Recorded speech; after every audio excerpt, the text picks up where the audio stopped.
আল্লাতী তাতাশাব্বাহু বির-রিবা, যেই ব্যবসাটা সুদের সাদৃশ্য রাখে ওইটা না, ওইটা কি? আল্লাহর হাবিব বলেছেন তোমরা যখন বাহানা করে সুদ খাবা, গরুর লেজকে আঁকড়ে ধরবা, কৃষি কাজ কামাই রোজগারি সন্তুষ্ট থাকবা, জিহাদকে ছেড়ে দিবা, আল্লাহ তোমাদের গর্দানে জিল্লতকে লটকায় দিবেন। ওই জিল্লত, কলঙ্ক, পরাজয়, বিপর্যয় থেকে ততক্ষণ তোমরা বাঁচতে পারবা না যতক্ষণ আবার দ্বীনের পথে ফিরে না আসবা। তার প্রকৃষ্ট প্রমাণ আমি দুইটা জায়গায় দিচ্ছি। একটা হচ্ছে আফগানিস্তান, 34 বছর তারা রক্ত দিয়েছে ইসলামী হুকুমত প্রতিষ্ঠার জন্য। বিশ্বমরল সোভিয়েত রাশিয়ার সাথে যুদ্ধ করেছে 14 বছর, আর বিশ্ব সন্ত্রাসী আমেরিকার সাথে যুদ্ধ করেছে 19 বছর। 34 বছরে 70,000 মুসলমান রক্ত দিয়েছে। জাতিসংঘের কাছে তারা ধর্ণা দেয় নাই, আন্তর্জাতিক আদালতে ধর্ণা দেয় নাই, নিজেদের ভাগ্য গড়ার জন্য দ্বীনের পথে ফিরে এসেছে, জিহাদকে হাতিয়ার করেছে। মার্কিন পরাশক্তি পরাজয়কে বরণ করে আটলান্টিক পাড়ি দিয়ে আমেরিকা পালাইছে।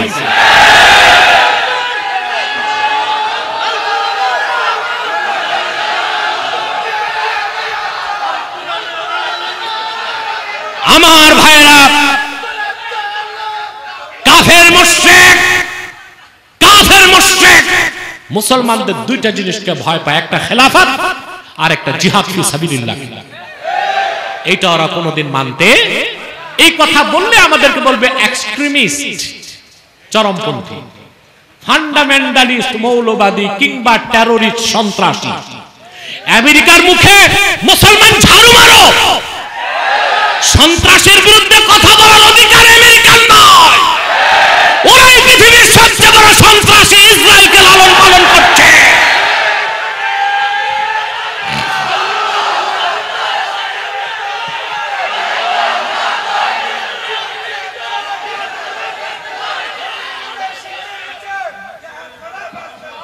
আজ দেখেন, যদি প্রশ্ন করা হয় শিশু বাচ্চাকেও, বাংলাদেশে না ইউরোপ আমেরিকায় যে যদি প্রশ্ন করেন কোন শিশু বাচ্চাকে, ইউরোপ আমেরিকার পৃথিবীর সবচেয়ে বড় সন্ত্রাসী দেশ কোনটি, ওরাও বলবে most terrorist state in the world Israel. পৃথিবীর সবচেয়ে বড় সন্ত্রাসী দেশ, ওরা দেশ স্বীকার করে, আমরা দেশ স্বীকার, আমরা বলি most terrorist state in the world and unlegal state Israel. পৃথিবীর সবচেয়ে বড় সন্ত্রাসী আর অবৈধ দেশের নাম কি? জবরদখলকারী। ওই জমিন হচ্ছে ফিলিস্তিনি আরবি মুসলমানদের পৈতৃক সম্পদ। 1947 সালের আগে কুখ্যাত ব্রিটিশ পররাষ্ট্রমন্ত্রী মিস্টার বেলফোর্ড শুধু মুসলমানদেরকে কষ্ট দেবার জন্য হিটলারের লাঠি খায়া বিতাড়িত ইহুদিদেরকে ইসরায়েলে জায়গা করে দিয়েছে। আজ হোক কাল হোক বিশ্ব মানচিত্রে ইসরায়েল নামক কোন রাষ্ট্রের অস্তিত্ব খুঁজে পাওয়া যাবে না।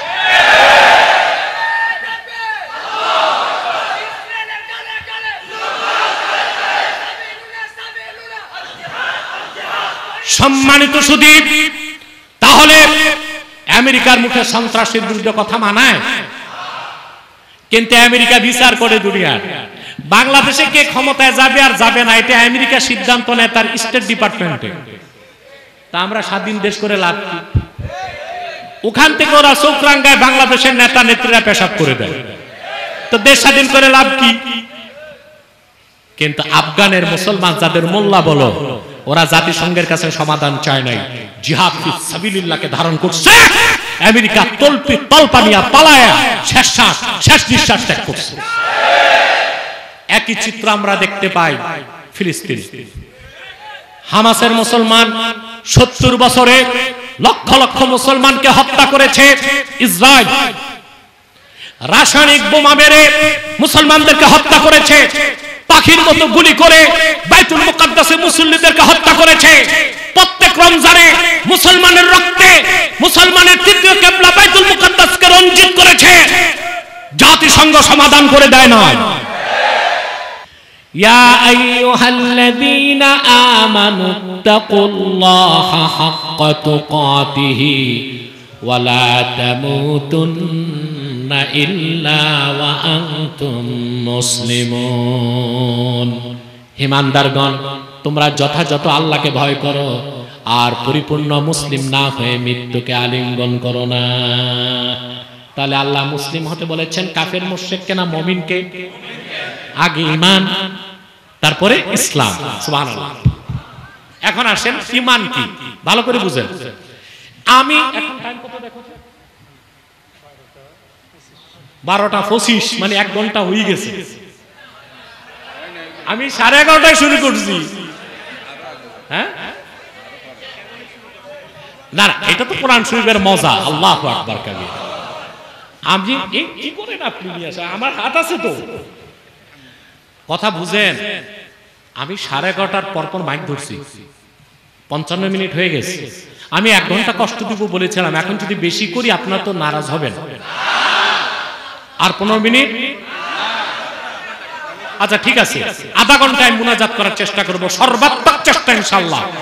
কিন্তু একটা মানুষও মাথাটা নাড়ার চেষ্টা করবেন না। যারা পাহাড় পর্বতে আছে ওখানেই থাক।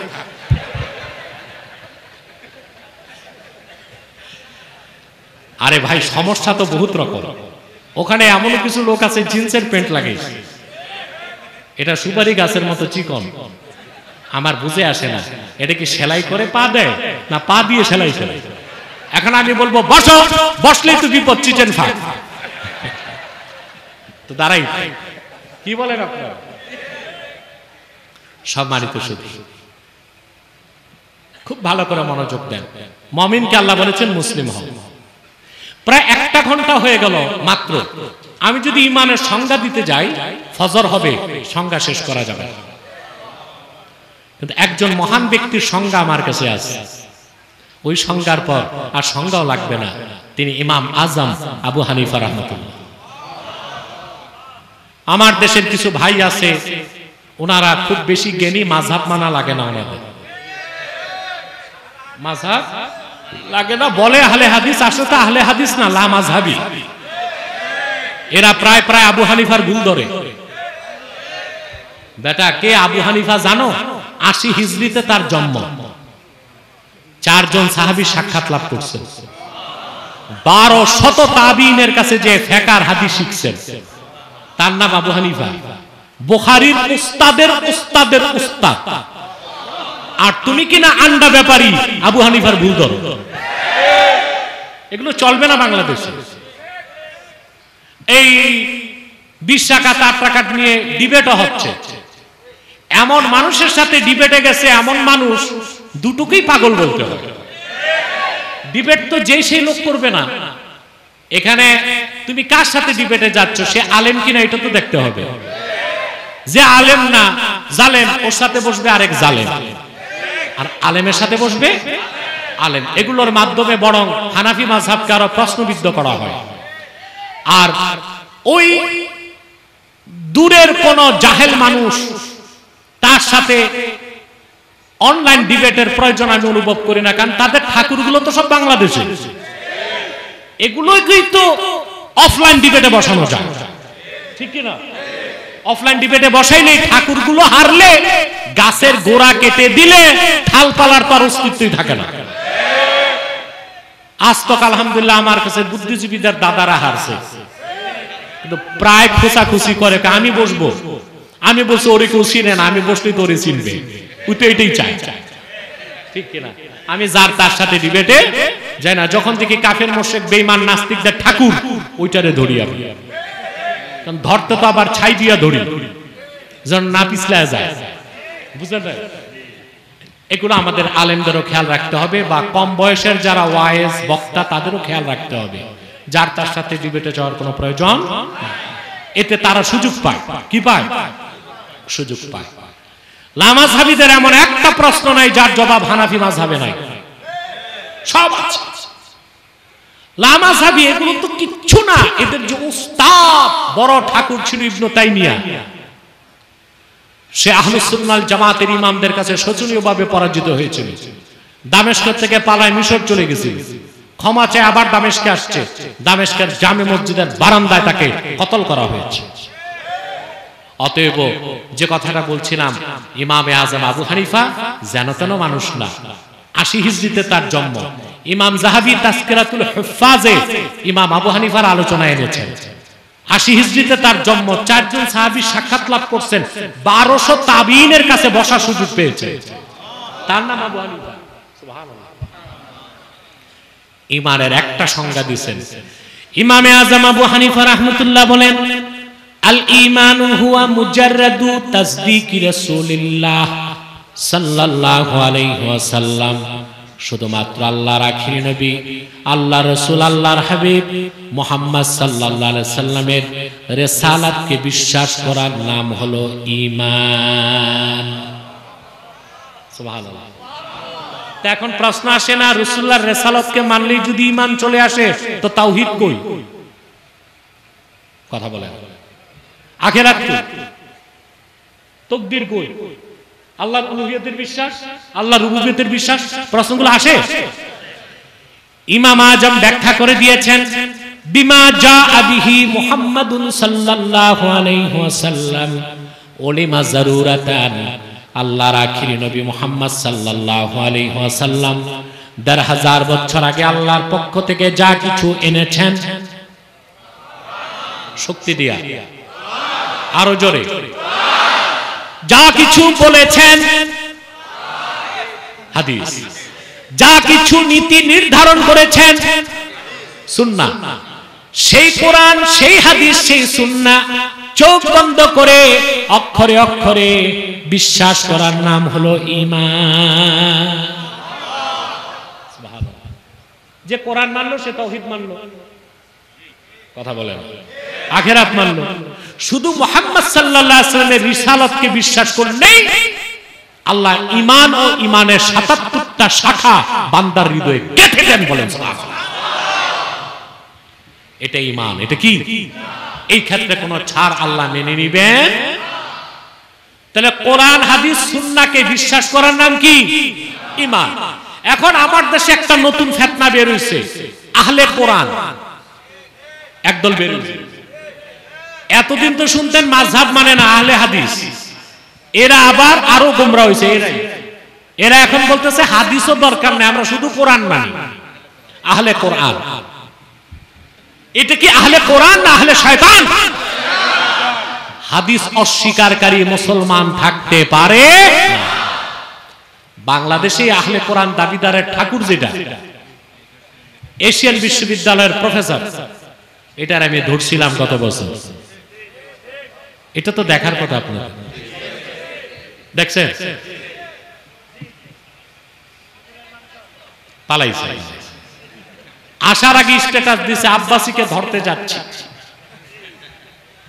তা আমিও চিন্তায় পড়ে গেলাম যে বড় বড় কাফের মুশরিক নাস্তিকরা আমার নাম শুনলে পানি খায়, আর ও আমার বাড়িতে আসতেছে, ব্যাপারটা কি? আসার পর বুঝতে পারছি সে ক্যান্টনমেন্ট থেকে একজন কর্নেলকে দিয়ে ফোন দিয়েছে নারায়ণগঞ্জের পুলিশ সুপারকে, ফোর্স চাইছে। আমার এখানে 10টায় আসবে, 9টায় ঢুকছে ডিসি সাহেবের বাংলোতে। ডিসিএসপি ক্যান্টনমেন্ট রেডি করে ফোর্স ও বাহিনী নিয়ে আমার কাছে আসছে। আমি ভাবছি ও এজন্যই তুমি আমার কাছে আসার সাহস করছো। কিন্তু জানে না খরগোশ ভুল করেও যদি বাঘের গুহায় যায় ফিরে আসা মুশকিল। কিতাবপত্র নিয়ে ধরলাম, মাত্র 22 মিনিটের মাথায় মস্তক নত করে তওবা করে নাকে খত দিয়ে আমার থেকে বিদায় নিয়েছে। মনে রাখবেন, শুধু কোরআন বিশ্বাস যদি কেউ বলে আমি শুধু কোরআন মানি, হাদিস মানি না, ওয়াল্লাহি রাব্বিল কাবা, কাবার মালিক আল্লাহর কসম, সে কাফের হয়ে যাবে। নামাজের কথা কোরআন শরীফে আছে, 5 ওয়াক্তের কথা আছে, কিন্তু কোন নামাজ কোন রাকাত কোরআন শরীফে নাই, এটা হাদিসে আছে। তা হাদিস বাদ দিলে তো নামাজই যায়। কি যায়? নামাজের অস্তিত্ব। কথা বলেন। রোজা, রোজা আপনি কখন থেকে কখন রাখবেন আল্লাহ শুধু বলে দিয়েছেন সুম্মা আতিম্মুস সিয়ামা ইলাল লাইল, কিন্তু কখন সেহরি কখন ইফতার এটা আপনাকে হাদিস থেকে নিতে হবে। সাওমের একটা অর্থ হচ্ছে পানাহার থেকে বিরত থাকা, সাওমের আরেকটা অর্থ হচ্ছে কথা না বলে চুপ থাকা। যেমন হযরত মারিয়াম বলছেন ইন্নী নাযারতু লিররহমানি সাওমা ফালান উকাল্লিমাল ইয়াওমা ইনসিয়া, আমি রহমানের নামে মান্যত করেছি আমি কোনো মানুষের সাথে কথা বলবো না, চুপ থাকবো। তাহলে সকাল থেকে সন্ধ্যা পানাহার না করাও সম, আবার চুপচাপ থাকার নামও সম। এখন কেউ যদি বলে হাদিস মানি না, তাহলে সম পালন কেমনে হবে? 3 বেলা খাবো আর কথা না বলে চুপ থাকবো, বলবো সম হয়ে গেছে। কথা বল। তাহলে কোথায় সম অর্থ চুপ থাকা আর কোথায় সম অর্থ খানা না খাওয়া, এটা নির্ধারণ করে দিয়েছে হাদিস। তা হাদিস বাদ দিলে নামাজও যায়, রোজাও, তারপরে কি হজ। আমি বহু কথা সংক্ষেপে বলে দিচ্ছি, ঠিকটাও কইলা না। 3 নাম্বার কি? হজ। হজের ফরজ কয়টা? 3টা। ইহরাম, তাওয়াফে জিয়ারত, উকুফে আরাফা, ঠিক না? হজের মূল দিন কোন দিন? 9 তারিখ। 9 তারিখ না ইয়াউমে আরাফা, ওটা তো মূল দিন।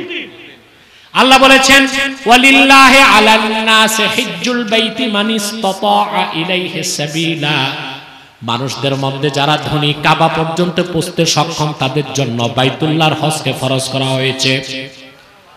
কিন্তু 9 তারিখ হজের দিন একটা হাজিও কাবা করে থাকে না, সব আরাফায় থাকে। প্রশ্ন হলো কেন? কথা বলে, কাবায় থাকার কথা না? 9 তারিখ থাকি কই? কারণ আল্লাহ হাবিব বলেছেন আল হাজ্জু আরাফা, হজের সবচেয়ে বড় কাজ হচ্ছে আরাফায় থাকা। আর এটা হাদিস শরীফে আছে। আরাফায় যাওয়ার কথাটা আল্লাহ কোরআন ইঙ্গিত দিয়েছেন, কিন্তু 9 তারিখ কখন থেকে কখন আরাফা? হজের 3 ফরজের বড় ফরজ আরাফা, এটা আসছে কোরআনে না? কথা কয় না? নামাজ গেছে, রোজা গেছে, হজ গেছে, রইল কি? যাকাত। 1 লাখ টাকায় কত টাকা যাকাত দেন? 2500 টাকা। কথা বলে না? এটা তো হাদিসেও নাই, এটা আমরা কোরআন হাদিস থেকে ফিকহের ভাষায় নির্ধারণ করে দিছি, টাকার মাধ্যমে যে যাকাতটা, ঠিক কি না? কথা বলে না? এটা হাদিসে আছে, কিন্তু আমরা টাকার হিসাব, স্বর্ণের হিসাব, ঘোড়ার হিসাব, গরুর হিসাব করি না। কথা বলে না? ফসলের ওসর 10 ভাগের 1 ভাগ, এই যে কোনটার কত যাকাত, এটা আল্লাহ স্পষ্ট কোরআন শরীফে বলে দেন নাই, আল্লাহর হাবিব হাদিসের মাধ্যমে বলে দিয়েছেন। তাহলে হাদিস বাদ দিলে নামাজ, রোজা, হজ, যাকাত চারটাই গেল, তো ইসলাম কই? তো যারা বলবে শুধু কোরআন মানি হাদিস মানি না, নিঃসন্দেহে তারা কাফের। তাহলে ঈমান কি? ঈমান হচ্ছে কোরআন কি বিশ্বাস, হাদিস কি বিশ্বাস, সুন্নাত কি বিশ্বাস। আপনি যদি সুন্নাত পালন না করেন কাফের হবেন না, কিন্তু একটা সুন্নাতকে যদি কটাক্ষ করেন আপনি কাফের হয়ে যাবেন। আসেন দলিল নেন। ইমাম আবু হানিফার প্রধান সহচর ছিল আবু ইউসুফ, কি নাম? রাহমাতুল্লাহ। বাগদাদের আব্বাসীগণ যখন অর্ধেক পৃথিবী শাসন করতেন, তখন বাগদাদে আবু ইউসুফ ছিলেন কাজীউল কুযাত, চিফ জাস্টিস, প্রধান বিচারপতি। তিনি একদিন, আজকের কথা না ভাই, 1200 বছরেরও আগে, বুঝেন নাই, আবু হানিফা সহচর। তো তিনি বিচার করতে যে হঠাৎ বললেন ইন্না রাসূলুল্লাহি সাল্লাল্লাহু আলাইহি ওয়াসাল্লাম কানা ইউহিব্বুদ দুব্বা ফা আনা উহিব্বুদ দুব্বা। আল্লাহ রাসূল সাল্লাল্লাহু আলাইহি সাল্লাম লাউ পছন্দ করতেন। আবু ইউসুফ বললেন আমিও লাউ পছন্দ করি, আমি আনায়াতুল্লাহ আব্বাসীও লাউ পছন্দ করি, আপনারা করেন না? কিন্তু লাউয়ের মতো এত দামি জিনিসটা খাইতে শিখেন না, এটা খান ইসা মাছ, মিসা মাছ আর লইট্টা শুটকি দিয়া। লাউ খাবেন গোশত দিয়া, কি দিয়ে? এরা সামাইল তিরমিজিতে এসেছে, আপনি যদি গোশতে লাউ দেন তো তরকারি বাড়ে, 10 জনেরটা 30 জন খাইতে পারে, ঠিক কিনা? তো লাউ খাবেন কি দিয়ে? আমি শুটকি দিয়া খাওয়া নাজায়েজ বলতেছি না, কিন্তু অশোভনীয়। এটা কি অশোভনীয়? আমরা লাউ পছন্দ করি না। একটা যুবক এজলাসে দাঁড়ায় ছিল, সে বলল লা উহিব্বুদ দুব্বা, আমি লাউ পছন্দ করি না। শুধু এতটুকু। ফা আমারাল ইমামু বিকাতলিহি ফাতাবার রাজুলু ফাওরা। আবু ইউসুফ বললেন আল্লাহর রাসূল লাউ পছন্দ করতেন শোনার পরে তাৎক্ষণিক যে বলছে আমি লাউ পছন্দ করি না, সে কাফের, তার গর্দান উড়ায় দাও। ফাতাবার রাজুলু ফাওরা, তাৎক্ষণিক যুবকটি তওবা করলো, আবু ইউসুফ তাকে মুক্তি দিয়ে দিলেন। সুবহানাল্লাহ। ঈমান, ঈমান বুঝেন আগে ভাই, দিন তো চিনেন না, এজন্য মাইর খান শুধু। আগে দিনকে চিনেন, তারপর দিনদার হন। মাইরার খাবেন না। আপনাদের চোখ দেখলে কাফের মুশরিক তাগুত বঙ্গোপসাগর পাড়ি দিয়া দাদা চাচা জ্যাঠাদের দেশে বাড়াবে। আগে দিনকে চিনুন, দিনের কর্মী হন, দিনে ফিরে আসুন। তো সবকিছুর আগে কি ঈমান, ঈমানের পর ইসলাম। সুবহানাল্লাহ। এখন ইসলাম অর্থ কি বলবো? না বললে তো আলোচনা পরিপূর্ণ হবে না। ইসলাম ওয়া আসলুহু মিনাস সিলমে হুয়াল ইনকিয়াদুজ যাহির মা শারতে ইনকিয়াদিল বাতিন। সিলমুন শব্দ থেকে ইসলাম এর মানে হচ্ছে ঈমান আনার পরে আল্লাহ তার রাসূল সাল্লাল্লাহু আলাইহি সাল্লামের সমস্ত বিধানকে বাহ্যিকভাবে মেনে নেবার নাম হলো ইসলাম। শর্ত কি? ঈমান আনার পরে আল্লাহ তার হাবিব সাল্লাল্লাহু আলাইহি সাল্লামের সমস্ত আহকাম, যেটারে বলি জীবন বিধান, সুবহানাল্লাহ, শরিয়া, সেই জীবন বিধানকে পুরাপুরি মস্তক নত করে অবনত শিরে মেনে নেবার নাম ইসলাম। সুবহানাল্লাহ। আমরা কি এভাবে দিনকে মানছি? কথা বলেন। তাহলে আমরা কি পরিপূর্ণ মুসলিম হতে পারলাম? আমরা নিজেরই তো মুনাফিক হয়ে আছি, এই জন্যই তো কাফের মুশরিক আমাদেরকে মারে। ঠিকটা তো ঠিক মতো কইলেন না, কারণ এইটা আত্মসমালোচনা। আর বাঙালির চরিত্র হচ্ছে পরের দোষ ধরে, নিজের দোষটা আরেকজনের আঙ্গুলে দোষ ধরে, কিন্তু চার আঙ্গুল যে নিজের দিকে, এটার খবর এক আঙ্গুল আরেকজনের দিকে, সব আঙ্গুল কার দিকে? নিজেরটা দেখে না। আত্মসমালোচনা শিখুন। আমরা পরিপূর্ণ মুসলিম হতে পারি না, কারণ আমরা ঈমানদার, এটা ঠিক। কোরআন হাদিস সুন্নাহকে পুরো বিশ্বাস করি, কিন্তু শরিয়াকে পুরোপুরি আমরা গ্রহণ করতে, আমাদের কি আইন আদালত শরঈ বিধানে চলে? কথা বলে না। আমাদের লেনদেন ব্যাংকিং কি শরিয়া অনুযায়ী চলে? আমাদের সংস্কৃতি কি শরিয়া অনুযায়ী হচ্ছে? আমাদের শিক্ষানীতি কি শরিয়া অনুযায়ী হচ্ছে? জীবনের একটা বিরাট অংশে আল্লাহর হাবিবের শরীয়তকে বাদ দিয়া কাফের মুশরিক বেঈমানদের তর্জ তরিকা, তন্ত্র মন্ত্র, মতবাদ, আদর্শকে গ্রহণ করে আমরা নিজেরাই মুনাফিকের খাতায় নাম তুলে রেখেছি। কিন্তু আকাশ পানে চেয়ে আছি বিজয় কবে আসবে। বিজয় পাওয়ার কোনো যোগ্যতা আমাদের নাই। আমরা কিন্তু জীবনের একটা বিরাট অংশ রাসূলুল্লাহর শরীয়তকে বাদ দিয়েছি, ঠিক কিনা বলেন? বাদ দেই নাই? কথা বলেন। পহেলা বৈশাখে মঙ্গল শোভাযাত্রা মুসলমানের সংস্কৃতি। হ্যাঁ, আপনি বৈশাখ পালন করতে পারেন সংস্কৃতি হিসেবে কতটুক? বৈশাখ কি আগে ছিল না? বুদ্ধিজীবীরা বৈশাখের ইতিহাস জানে। 1584 সালে সর্বপ্রথম বাদশা আকবর হিজরি সনকে অনুসরণ করে বাংলা অব্দ চালু করছে। ওই থেকে বৈশাখ শুরু, ওই থেকে বৈশাখ। বুদ্ধিজীবীদেরকে আমি ওপেন চ্যালেঞ্জ করেছি, 1 বছর আগে বাংলাদেশ স্বাধীন হবার আগে মঙ্গল শোভাযাত্রা পহেলা বৈশাখের নামে বের হতো কিনা একটা প্রমাণ দেখা পারে না। এই পহেলা বৈশাখে মঙ্গল শোভাযাত্রা প্রথম বের করেছে যশোরে উদীচী 1985 সালে। কত সালে? তারপর ভারতের এক হিন্দু ছাত্র ঢাকা চারুকলাতে পড়তো। ওই ছাত্রটা 1989 সালে চারুকলা থেকে মঙ্গল শোভাযাত্রা বের করছে। পেঁচা, হুতুম পেঁচা, ইঁদুর, বাদুর, হনুমান, পণ্য মহিষ, পাগলা গাভী, সূর্যের প্রতিকৃতি, এই সব হলো হিন্দু ধর্মের দেবদেবীর নাম। হিন্দুরা কাল্পনিক বিশ্বাস করে যে সূর্য তাদের দেবতা, এই জন্য মঙ্গল শোভাযাত্রায় সূর্যের প্রতিকৃতি থাকে। হিন্দুদের ধর্মীয় বিশ্বাস যে পেঁচা হচ্ছে লক্ষ্মীর বাহন। প্রতি বছর বৈশাখের লক্ষ্মী তাদের কল্পিত দেবী পেঁচার উপর বহন করি আসে, তারপর যত অলক্ষ্মী কুলক্ষ্মী ছড়ায় যায়। চিল্লায় বলেন নাউজুবিল্লাহ। তাইলে পহেলা বৈশাখে মেলা করা, ওখানে মুড়ি, বাতাসা, লাড্ডু খাওয়া, ওতে দোষ নাই। হাল খাতা লেখায় দোষ নাই, দাওয়াতে কোনো দোষ নাই। কিন্তু পহেলা বৈশাখের নামে মঙ্গল শোভাযাত্রা, এটা মুসলমানের সংস্কৃতি নয়, এটা বাঙালির সংস্কৃতিও নয়, এটা হিন্দুদের একটি ধর্মীয় অনুষঙ্গ।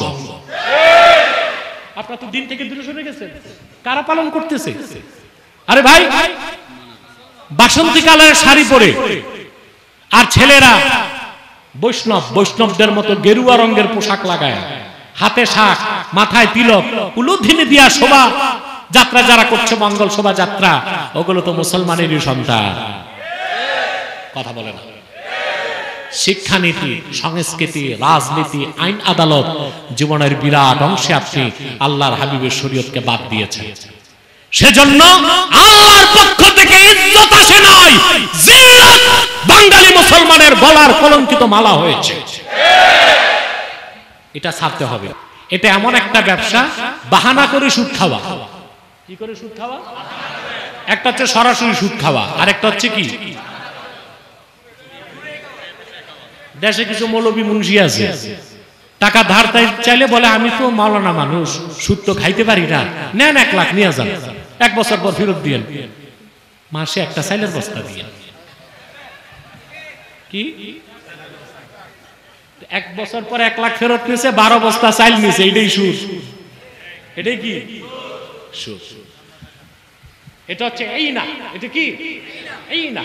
আল বাইআতুল্লাতী তাতাশাব্বাহু বির-রিবা, যেই ব্যবসাটা সুদের সাদৃশ্য রাখে ওইটা ই না, ওইটা কি?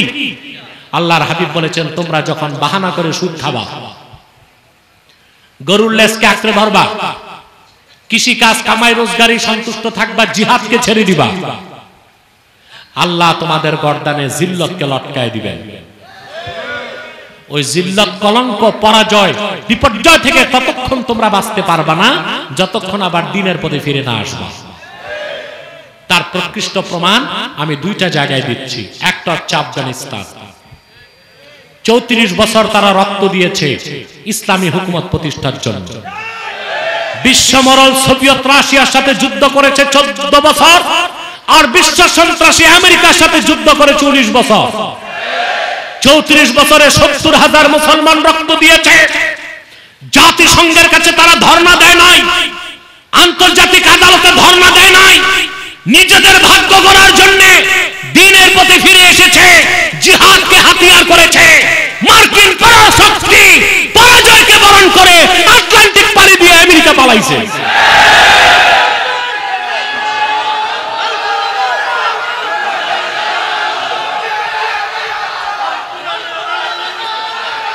আমার ভাইরা, কাফের মুশরিক, কাফের মুশরিক মুসলমানদের 2টা জিনিসকে ভয় পায়, একটা খেলাফত আর একটা জিহাদ ফি সাবিলিল্লাহ। এটা ওরা কোনোদিন মানতে, এই কথা বললে আমাদেরকে বলবে এক্সট্রিমিস্ট, চরমপন্থী, ফান্ডামেন্টালিস্ট, মৌলবাদী কিংবা টেররিস্ট, সন্ত্রাসী।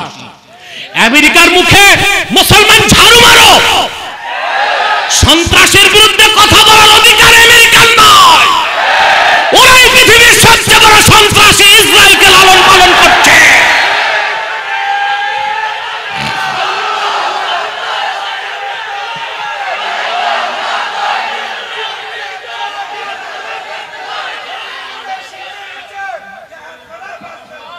আজ দেখেন, যদি প্রশ্ন করা হয় শিশু বাচ্চাকেও, বাংলাদেশে না ইউরোপ আমেরিকায় যে যদি প্রশ্ন করেন কোন শিশু বাচ্চাকে, ইউরোপ আমেরিকার পৃথিবীর সবচেয়ে বড় সন্ত্রাসী দেশ কোনটি, ওরাও বলবে most terrorist state in the world Israel.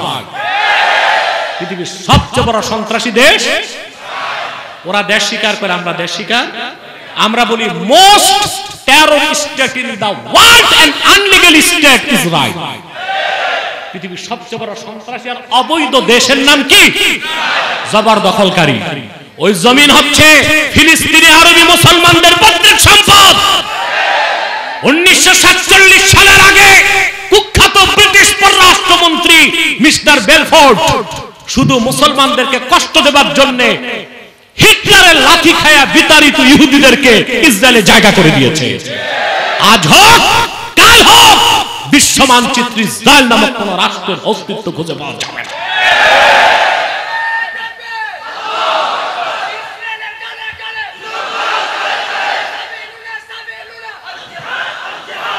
সম্মানিত সুধী, তাহলে আমেরিকার মুখে সন্ত্রাসের বিরুদ্ধে কথা মানায়, কিন্তু আমেরিকা বিচার করে দুনিয়ার।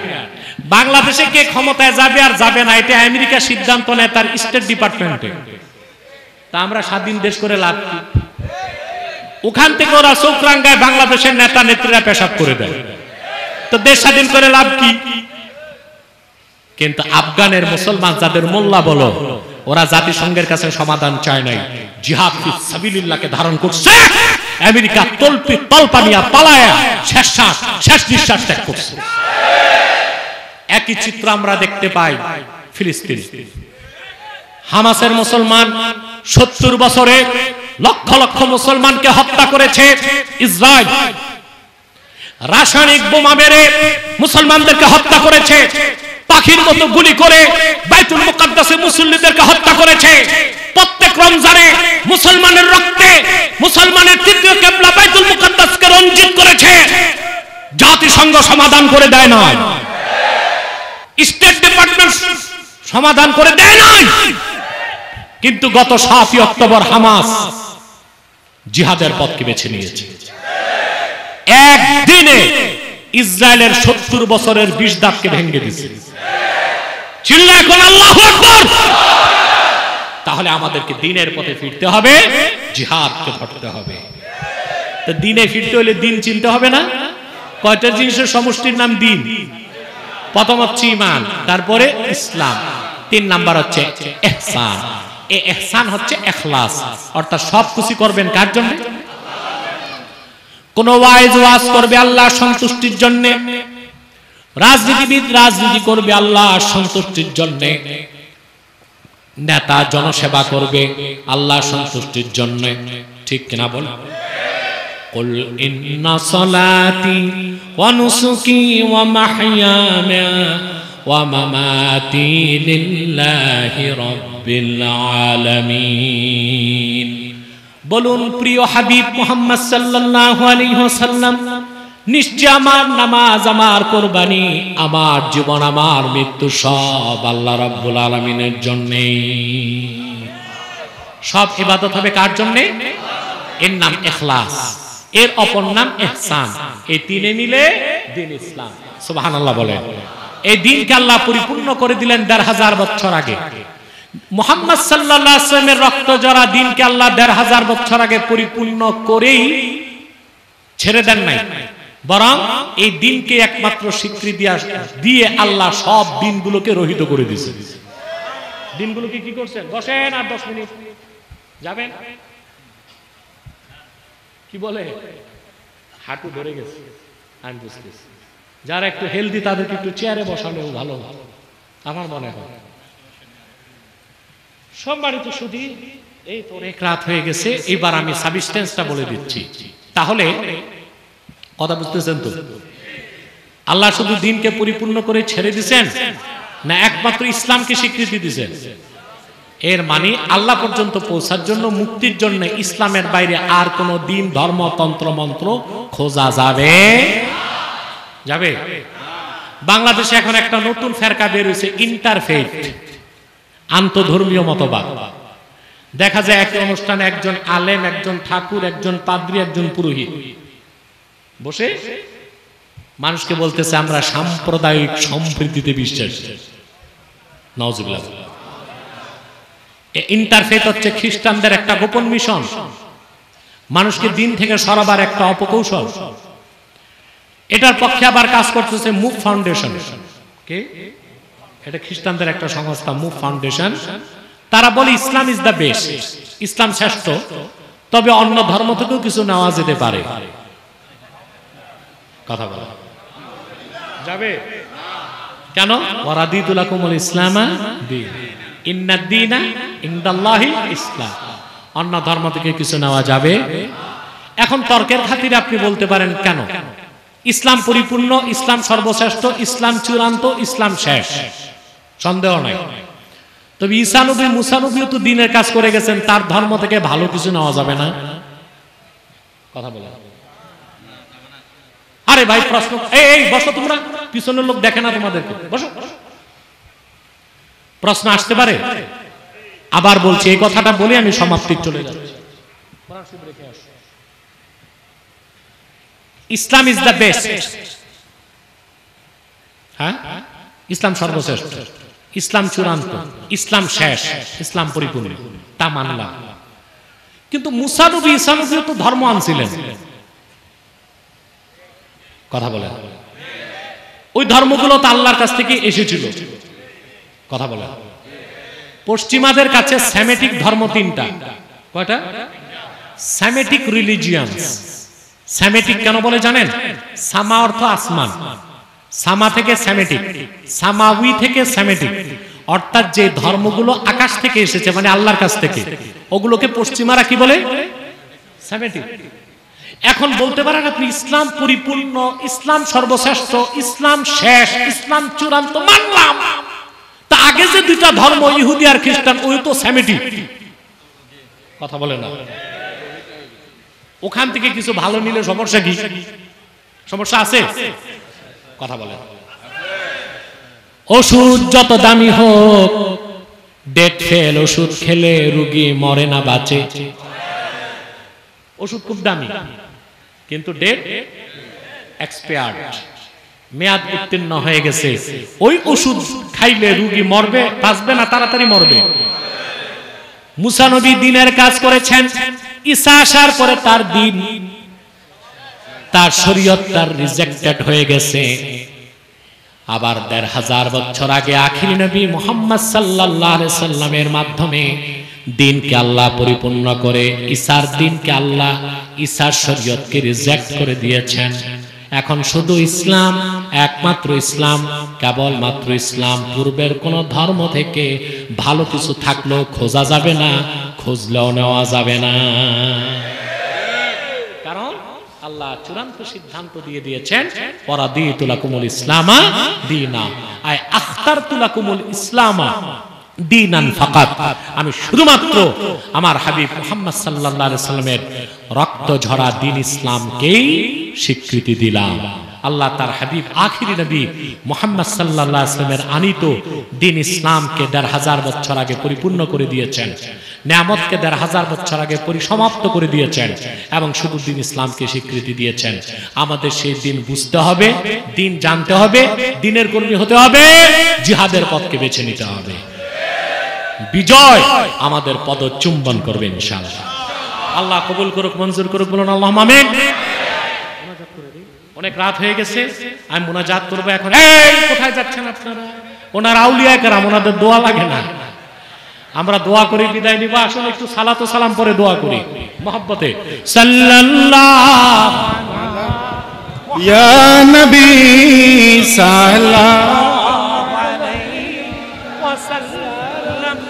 সাল্লাল্লাহু আলা মুহাম্মাদ সাল্লাল্লাহু আলাইহি ওয়াসাল্লাম। ইয়া নবী সালাম আলাইকা, ইয়া রাসূল সালাম আলাইকা, ইয়া হাবিব সালাম আলাইকা। করলাম প্রবাসী মাদ্রাসার জন্য ২০,০০০ টাকা দিবে। আল্লাহ কবুল করুন। আমিন। আমার না হইছে কালেকশন, আর কত দিবে মানে ভাড়াটাও নিয়ে নিবা, ভাড়াটা থাকবে না। মন চাইলে দিয়েন ভাই, মাদ্রাসার জন্য কিছু দিতে চাইলে। জনাব আব্দুল্লাহ বলছে, আবার জাফর ফকিরও বলছে, ইনশাআল্লাহ ফকিররা ফকিরি করে যা পারে ওটা লাখ টাকাও পারবেন না। তো গারাঙ্গিয়া তুলে না, ঠিক না? গারাঙ্গিয়া এই দক্ষিণ চট্টগ্রামে যারা অক্লান্ত পরিশ্রম করছে ইসলামী আন্দোলনের পক্ষে, এই দক্ষিণ চট্টগ্রামকে গড়িয়ে দিয়েছে কে? তারা চুনতি শাহ সাহেব রহমতুল্লাহ, ওই মালেক শাহ, গারাঙ্গিয়ার পীর সাহেবরা, বাইতুল সাহেবের পীর সাহেব আব্দুল জব্বার সাহেব রহমতুল্লাহ, এরা যে মেহনত করছেন, তাদের বিপ্লবটা ছিল নীরব বিপ্লব। কি বিপ্লব? তো তাদের ঋণ আসলে শোধ করা যাবে না। আমি সবসময় কৃতজ্ঞতার সাথে তাদেরকে স্মরণ করি, দোয়া করি। এখানে তারিখে বাংলাদেশ চট্টগ্রাম মহানগর শাখার কিছু কর্মী আমার সাথে সফরসঙ্গী এসেছে, সোহেল, তারপরে সবুজ, তাদের জন্য দোয়া করবেন। আল্লাহ তাদেরকে কবুল করুন, মঞ্জুর করুন। আমার ৩টি কিতাব স্টেজে আছে। নির্বাচিত তাফসীর প্রথম খণ্ড, শুধু সূরা ফাতিহা তাফসীর। নির্বাচিত তাফসীর দ্বিতীয় খণ্ড, সূরা ইখলাস ও সূরা ইনশিরাহ, আলান্না শাহ ওয়া সাদরা, এই দুই সূরা তাফসীর। আর বুখারী শরীফের প্রথম হাদিস ইন্নামাল আমালু বিন্নিয়াত, এই একটি হাদিসের উপর একটি ব্যাখ্যা গ্রন্থ। 3টা কিতাব আছে, যারা ইনশাআল্লাহ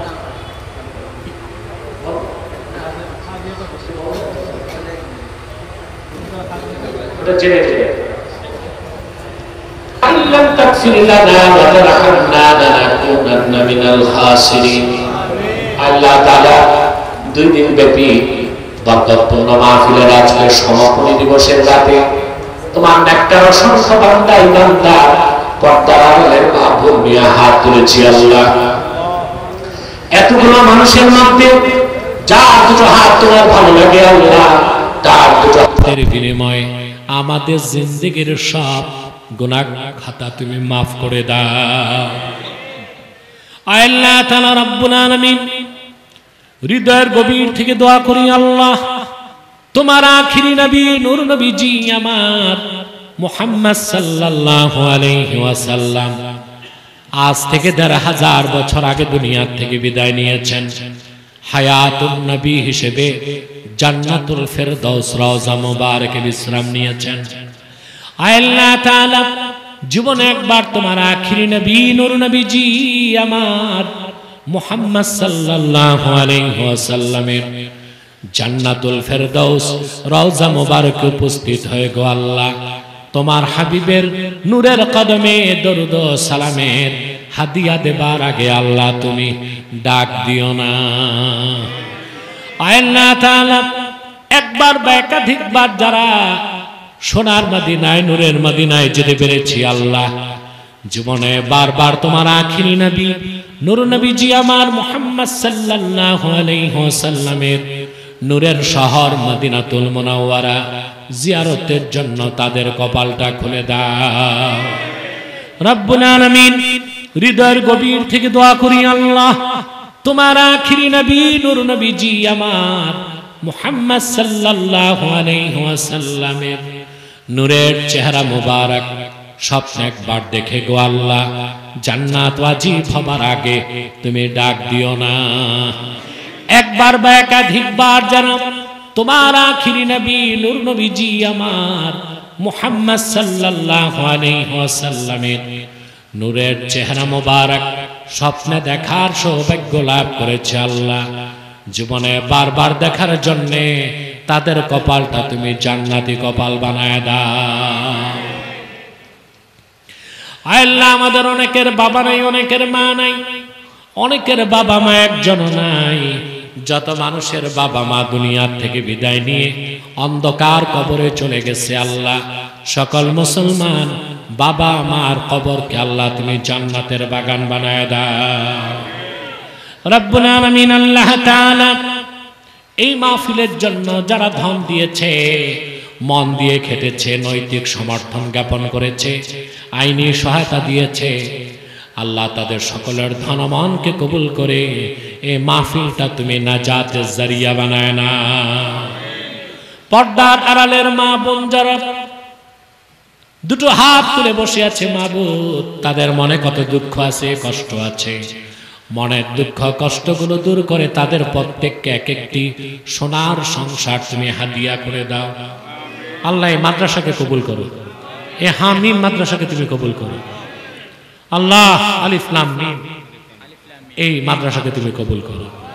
মাদ্রাসায় যারা ধন দিয়ে, টাকা দিয়ে, পয়সা দিয়ে সহযোগিতা করেছে, সৌদি আরবিয়া থেকে আমার যে ভাইগুলো, কলিজার টুকরা ভাইগুলো টাকা পয়সা দিয়েছে, প্রবাস থেকে অন্যান্য দেশ থেকে যারা দিয়েছে, এলাকাবাসী যারা দিয়েছে, আল্লাহ প্রত্যেকই বান্দারের হালাল ধনগুলো কবুল করে নাও আল্লাহ। প্রত্যেককে দিনের সৈনিক বানায় দাও আল্লাহ। তাহরিকে খাতমুন্নবত বাংলাদেশের প্রত্যেক কর্মীর জিম্মাদার তুমি হয়ে যাও, তাদের মনের ন্যাক আশাগুলো তুমি পূরণ করো আল্লাহ। মুশকিলাতগুলোকে আসান করে দাও আল্লাহ। যারা ব্যবসা করে ব্যবসায় হালাল ব্যবসা লক্ষ গুণ বরকত দাও, যারা চাকরি করে চাকরিতে সফলতা দাও আল্লাহ। কুমারী বোন যারা হাত তুলছে তাদের বিয়ের ব্যবস্থা করে দাও, সকল সংসারে সুখ ও শান্তির বর্ষণ করে দাও।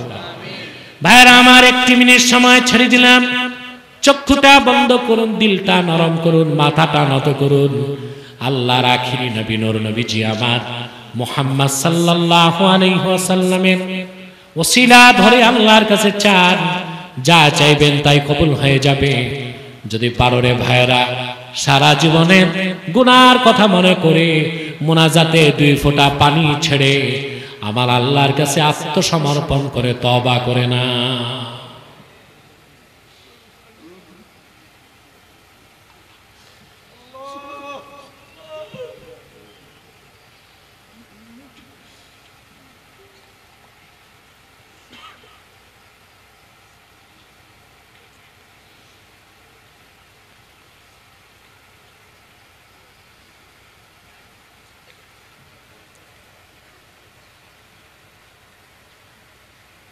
আল্লাহ আব্বাসী হুজুরের হায়াত দান আমিন ইয়া আল্লাহ আব্বাসী হুজুরের হায়াত দান ইয়া আল্লাহ আব্বাসী হুজুরের বেরাম বালা করে দাও ইয়া আল্লাহ সারা বিশ্বের জন্য ওয়াজ মাহফিল ঘুরতে তৌফিক দান করো ইয়া আল্লাহ হর বারাত ইহসান দিও আল্লাহ ইয়া আল্লাহ সত্যি করে ইয়া আল্লাহ সত্যি করে তুনা হুজুরের কাছে দিও আল্লাহ ইয়া আল্লাহ যারা সত্যি করে আল্লাহ সত্যি করে রহমত না দিও আল্লাহ ইয়া আল্লাহ 22 বছর মাহফিল করি আল্লাহ আল্লাহ আমি কোম্পানি আল্লাহ সভাপতিত্ব করে গিয়ে বহুত বছর টিয়া দিয়ে আল্লাহ দোয়া করি সমস্যা দিলে দোয়া করি ইয়া আল্লাহ নজরুল্লাহ দোয়া করি ইয়া আল্লাহ যারা টিয়া দিয়ে ব্যবসা বাণিজ্য উন্নতি করে আল্লাহ ইয়া আল্লাহ আল্লাহ রাখবে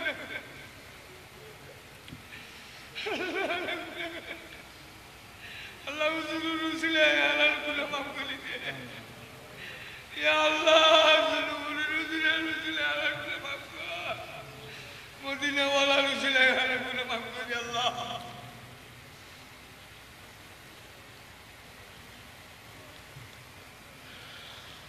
اللهم إنا نتوسل إليك بوسيلة حبيبك المحترم نبيك الخاتم سيدنا وسيد الأبرار نبينا ونبي الأنبياء محمد بن عبد الله نبي الله رسول الله صلى الله عليه وسلم الذي أكملت به قصر النبوة وحكمت أن لا نبي بعده وأعلنت في القرآن بالبرهان أن محمدا صلى الله عليه وسلم خاتم النبيين والمرسلين قبل 1500 سنة وصلى الله تعالى على خير خلقه نبينا محمد نور الله وعلى آله وأصحابه أجمعين